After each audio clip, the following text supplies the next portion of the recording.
Let me tell you, if fear is a story that we're writing, I am putting together a great tale for you right now. It's a great honor to be included with the three other people who have been asked to speak today. And I'd like to thank them for the thoughts that they have shared and for the journey that they've taken on my mind on this afternoon. I'd also like to thank all of you for coming and spending time here with us today, because isn't it great to just let ourselves go and do some thinking about some things maybe we haven't thought about, and about some things that we'd like to think more about, and about those things we hadn't yet imagined. And so what we know is that there has been a lot of thinking. There has been a lot of attention paid to the topic of imagination. You just have to listen to the music on the radio, and here's where my partner Alex may be a little concerned I'm going to break into karaoke. I won't, although Madonna, eat your heart out. I love this mic. But I have to say that John Lennon, just imagine a world.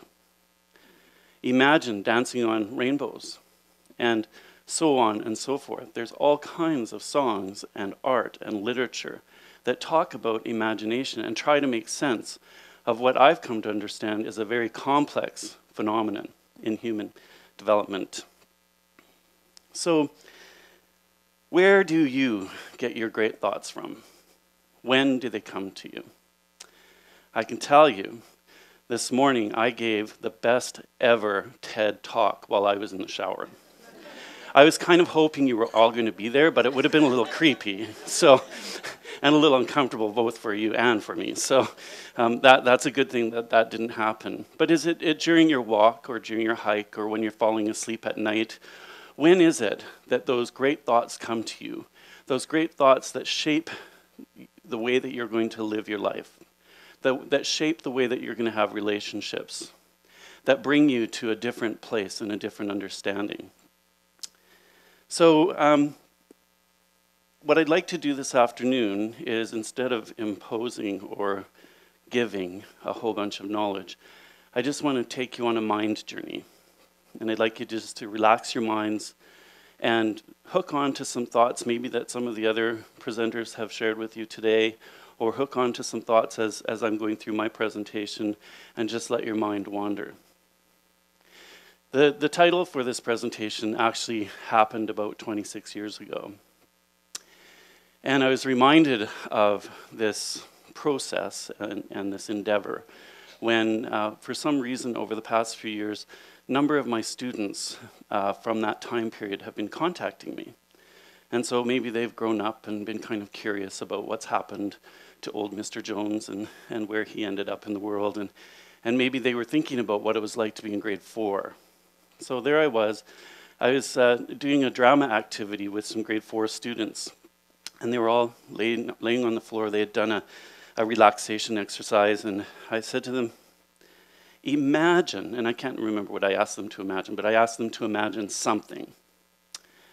And a little guy named Lane put his hand up. Mr. Jones, what does it mean to imagine something?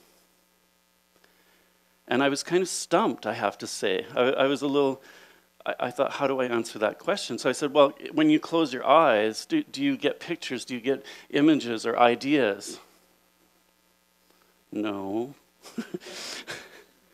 And so that's where we began. We decided as a group that we needed to understand more about this word imagination, because everybody uses it. I don't know how many times we've heard it today. We heard it in the recorded talks, and one of the recorded talks said that you can get, I don't know how many billion hits when you Google the word imagination or creativity. And so there's a lot of people who are talking about it, and so did we. We thought it was important enough. We didn't have Google then. But we thought it was important enough that we'd spend some time on it. And with that class, what we did was we started thinking about, well, how could we do things differently so that we could use our imaginations as we were coming to understand them to be better learners. And so what I did was I sat down, we had a chart paper, we didn't have white smart boards then, and we had a chart paper, and I said, so here's what the curriculum, the program of studies says we need to learn. How do you want to do it? And with my little grade 4 class of 30 students, we brainstormed a list of ways that we could learn about the things that we were told we needed to learn about. And then another student, her name was Kelly, put up her hand and she said, "But Mr. Jones, I'm really not interested in that." And that challenged me as a teacher to say, well, actually, do we need to learn this content, or is there something about this that I can do differently? And what I did was look for the learning objectives, and we started to study the things that were interesting to the kids, much to the principal's chagrin at the time. There we were, we decided we were going to study medieval history. I don't know, that's where we got to.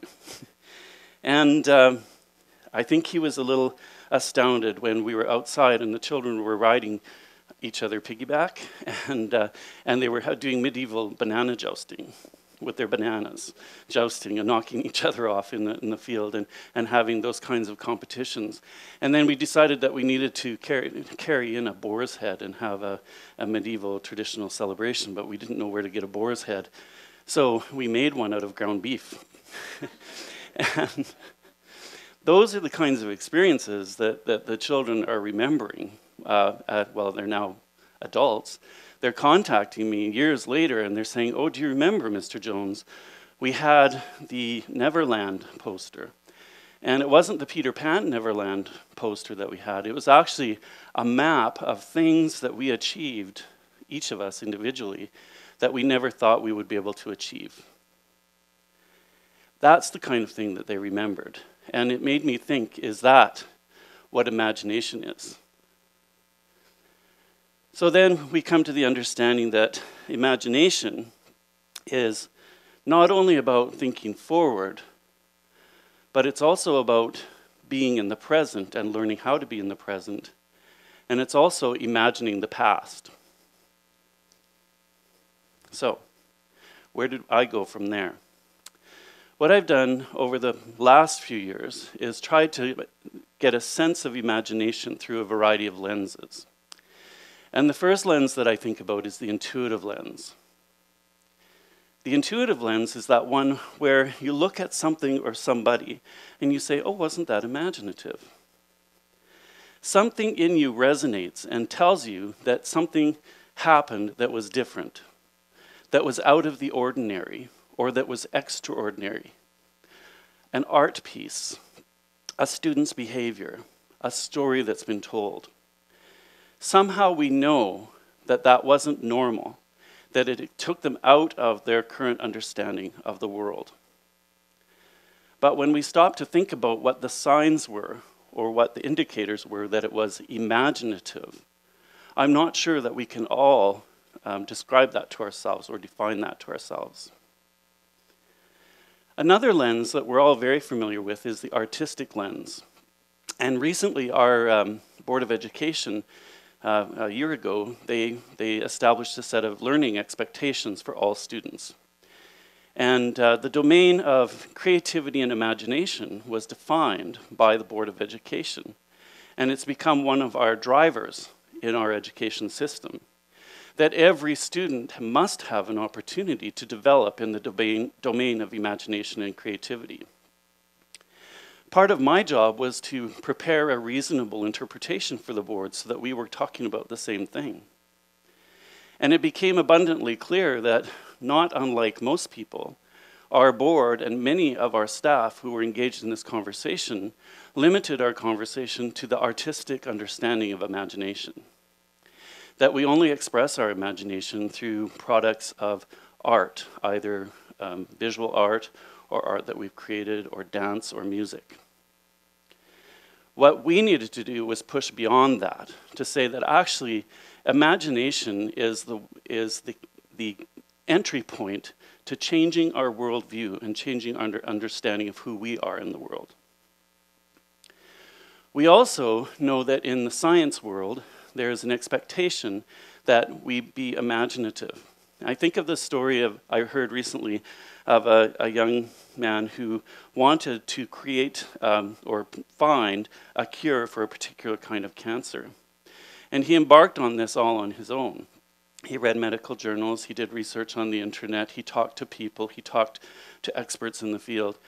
And ultimately, he created a cure, or he developed a cure for this particular type of cancer that was out of the scope of the practitioners and the medical people that he had been talking with. They hadn't been able to take their mind and their experience into another place in order to see this solution to the problem. And so we understand in the science world that what we seek is a different approach, a different view, a different understanding. Now this is all around us. For those of you who have been around long enough, you might remember Star Trek. And I don't know, I watched that with my grandmother faithfully, and I don't know if you remember the telephones where you could actually see who you were talking to. That was amazing. I can remember talking to friends. Can you imagine being able to see who you're talking? You'd have to make sure that you were dressed so that you could talk to them. Not little did I know that there are other means or reasons why you would do that, but the point that I'm trying to make is that was somebody's imagination. It hadn't been invented yet. Somebody thought of it in their mind and they said, wouldn't this be neat? I'm waiting for them to get that transporter thing going. You can imagine how fast I could be to our schools in Creston, just like that. It would be great. But so in the science world, we are very familiar with invention and seeing something differently.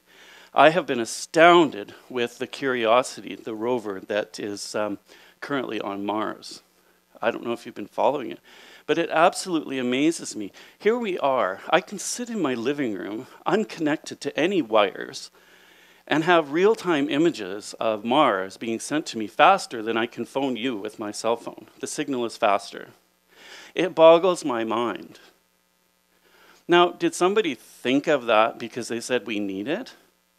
Or did somebody say, wouldn't it be interesting if we did this? Wouldn't it be curious? What would happen? And it's changing the world view.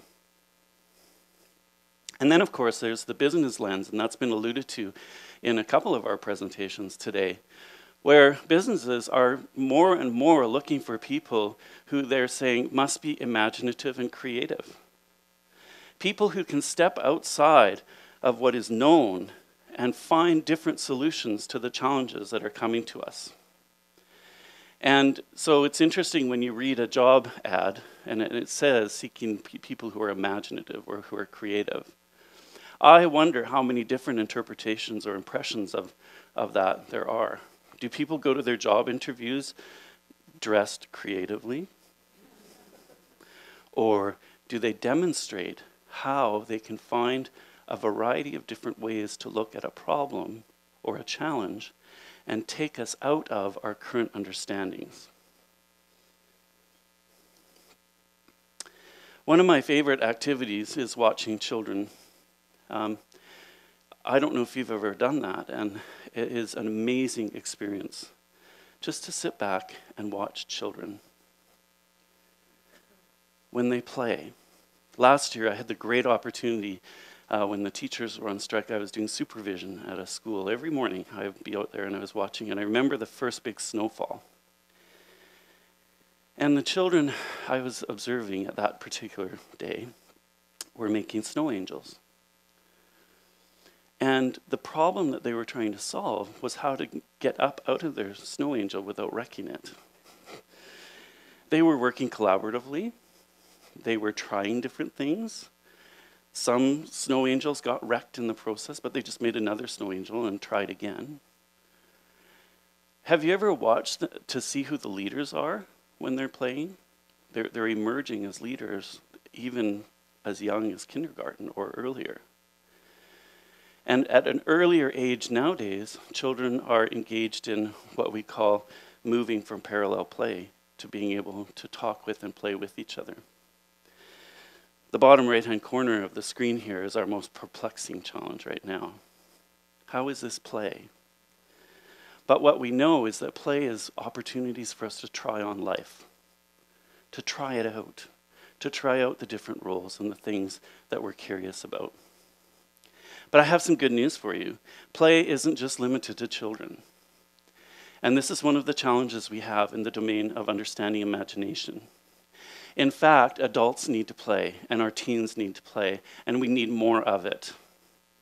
We need to be able to express ourselves in ways that maybe we don't always feel comfortable with, or that we want to try different ways of expressing ourselves.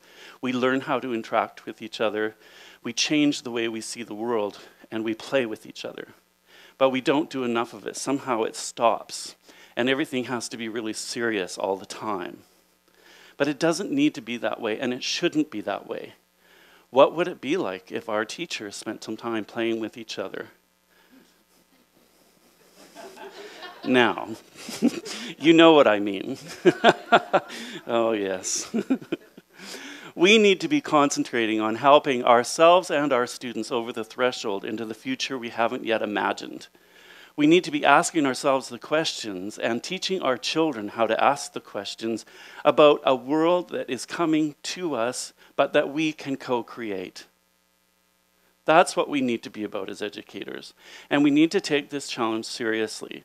Our communities need to understand that we can't keep teaching kids what we already know.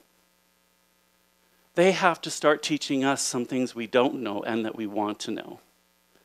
That's the way they're going to be good contributors and effective contributors in the world. Thomas Armstrong, one of my early mentors, taught about awakening genius within.